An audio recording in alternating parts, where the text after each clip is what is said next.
The rain had always been Mia's favorite thing. She loved the way it made the world smell like earth and second chances.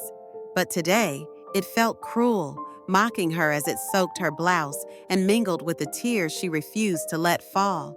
Mia stood outside the old cafe where everything had begun, where love had once tasted like coffee and laughter. She didn't need to step inside. She could still hear their first conversation echoing from the worn brick walls. It was 3 years ago, in this very spot, that she had spilled her caramel latte onto a stranger's lap. "Oh my God, I'm so sorry," she had panicked, grabbing napkins from the counter. The man had jumped up, surprised but smiling. "Well, that's one way to say hello." He had dimples and eyes like dusk.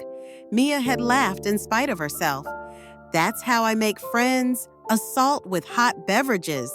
"Works better than Tinder," he said. His name was Armin. They became regulars, not just to the cafe, but to each other. Mia was an aspiring writer who carried too many books in her bag and wrote poems on receipts. Armin was an architect, always sketching impossible bridges on napkins and dreaming of cities where everything connected. "We're so different," Mia once said. "Exactly," he replied. "I build the world. You give it meaning." She fell in love slowly. Armin, all logic and lines, fell quickly.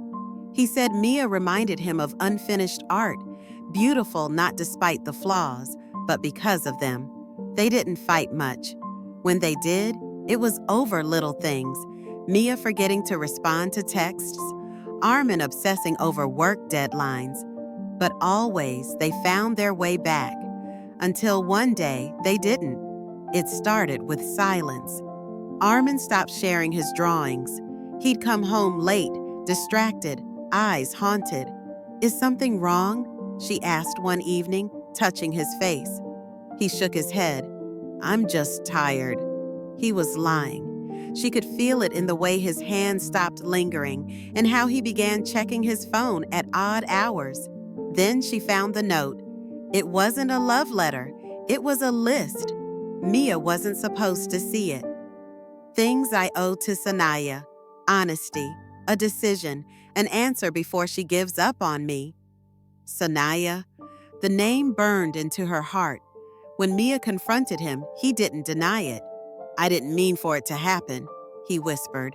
"She's from before you. She came back. I was confused." "Confused?" Mia's voice broke.